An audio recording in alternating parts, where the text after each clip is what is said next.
Yeah, what's good, fam? It's your man Bigga P, and I'm back with more thoughts and views from yesterday's fights. First fight I want to talk about would be the Klitschko fight versus Chisora. Now, I'm thinking to myself, after Chisora, slaps Vitaly in the face, and then when he gets into the ring before the fight, he spits water in Vlad's face. I'm thinking to myself, man, Chisora's about to get a worse beating, even worse than the one Vitaly gave Shannon Briggs.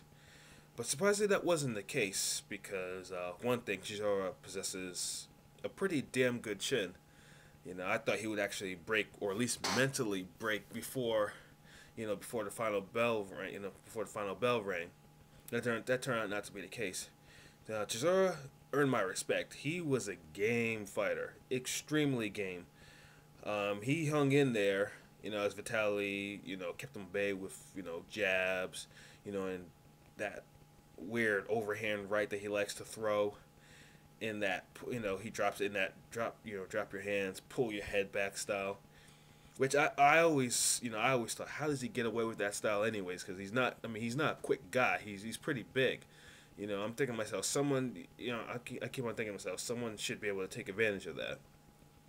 But I guess as the fight progressed, this is probably his hardest fight Vitaly's ever done since he lost to Lennox Lewis on that TKO when he got his eye sliced up.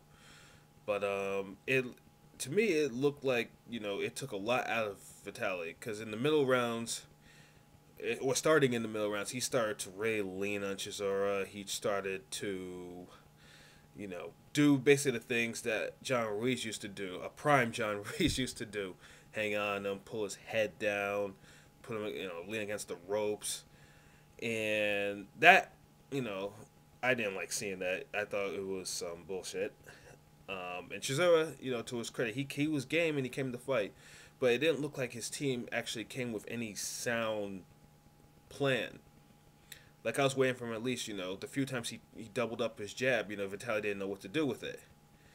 But it seemed like all the plan was just to try to get inside and try and knock his head off, which is fine. But you gotta set something up. You got, I want him to actually go to his body, at least set up, go to the body punches, go to the body, go to the head, something like that, something to at least nothing that, Vitaly would easily predict.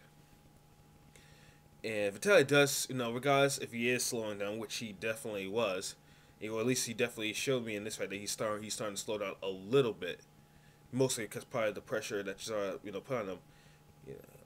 Vitaly was probably ripe for an upset, but Chisora just simply did not have the right game plan. Or maybe I would say, yeah, the right game plan definitely, to beat him was, that was a fail. You know, hell, even I was wishing for him to land the Hail Mary shot at least, to at least bother Vitaly, which he did. I think he did in the last round. He did manage to stagger him, because when that final bell rang, I saw Vitaly. I saw something I've never seen Vitaly do. Like he actually looked like he was dead on his feet. I don't know if that was just me, but all I know is I saw him. He was just standing there. He wobbled a little bit. I'm not sure. If it's just maybe it was a balance issue or he was just legitimately just tired or out of it. But yeah, the right fighter can beat Vitaly Klitschko right now. But unfortunately, in the heavyweight division, you have your fat bodies, the ones who don't know what road work is, and then you have your past prime heavies, which is another thing, which is another problem with the heavyweight division today. But overall, it was a decent heavyweight scrap, and it was probably the first heavyweight championship fight that that didn't disgust me completely. Vitaly did win this. He won this. I wouldn't say clear, but he won. He bagged enough rounds, to read that I had no problem with the decision. But the real main event happened afterwards at the post fight conference.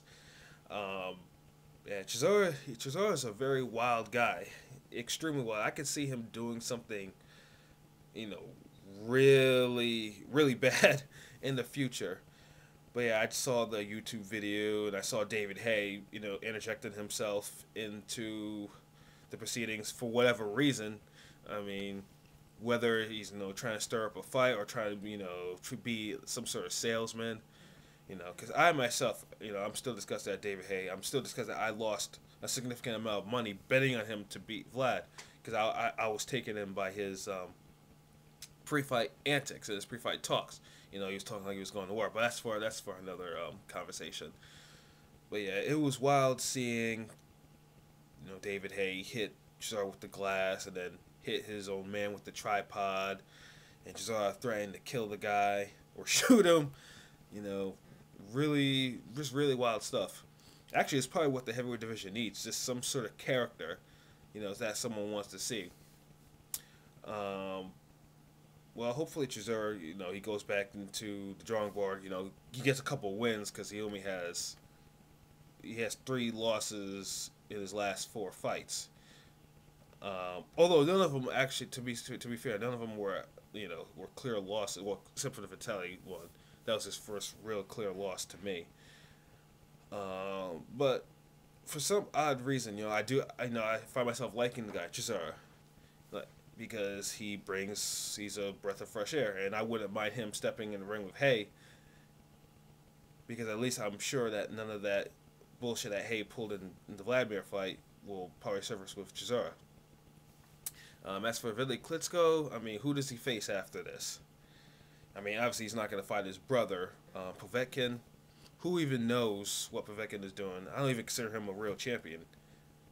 That WBA regular, super, interim, all that other bullshit. Vladimir is the WBA champion. That's what I believe, and that's what I see, because he has the better record. Povetkin is just, I don't even know what he is. I mean, but I guess he could face him, and take away that version of the heavyweight title away from him. But I do think Vitelli's clock is starting to run out. Somebody will take advantage of him. It won't be somebody will take advantage of him starting to slow down a little bit, but that remains to be seen. Now, the second fight I want to talk about would be the fight between Tavares Cloud and Campillo. Now, I remember writing on a couple forums I'm on that I thought Cloud would, brutally knock out Campillo. And when watching the first round, I'm sitting there smiling and smirking because Cloud dropped him twice and looked like he was ready to go. And I'm thinking to myself, maybe I'm back in prime form as far as predicting these fights are concerned. But then after that, I don't know what happened. Whether Cloud just went to his shell or he just simply didn't know how to deal with the southpaw, because I know they mentioned that he was supposed to face a righty, and then he dropped out, and then Campillo filled in. But Cloud just looked lost. Campillo learned some vicious combinations. He made him pay repeatedly for the Russian. Cloud was just, he looked like he was fine, like he was hitting his heavy bag. Powerful guy, but throwing that one punch, in hopes to actually try to knock the dude out, that's not a strategy that I expect from someone who's a champion. And it continued. Campillo pretty much controlled the whole fight. In fact, I don't think I gave Cloud maybe 4 rounds after that first round in that fight. And I'm thinking at the final bell, I'm thinking Campillo, did it. He took the title away from him. And Cloud is my dude and all. Cloud's my man. But when I heard one judge gave Cloud a fight 116-110, I was like, what the hell? I was like, you've got to be shitting me.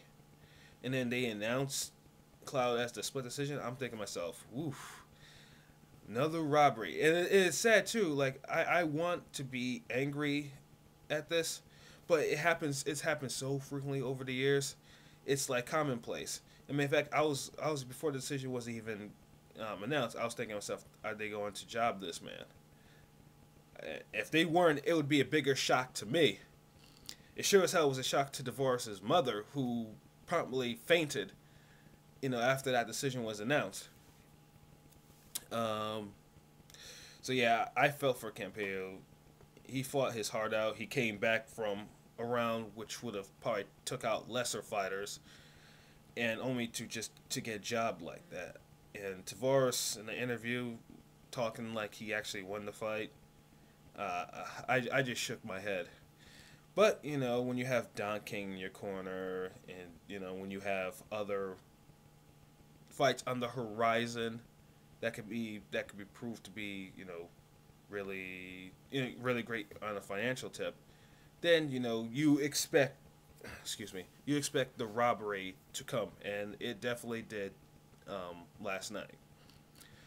I mean, the only thing I can hope from this is Tavares actually goes back to the gym or basically works on better game plans other than throwing one punch at a time or expecting to knock somebody out one punch at a time, because there are people who have enough style or have enough chin that can take those punches and do what he did. And, I mean, I'll give him the shot of the doubt that he was not training for a southpaw.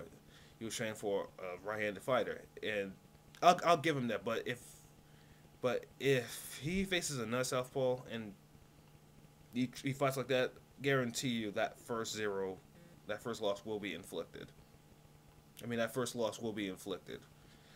Um, and then the third fight, Paul Williams versus Ishida. I said this fight would probably go the distance, and for the most part, it did. Paul really did. He looked better than he had in his last previous fights. He still had, the flaws were still there. He was still leaning in. He was still, leaning in. He was, still getting caught by counter punches. Shit was landing in it, but all in all, it was a straightforward fight.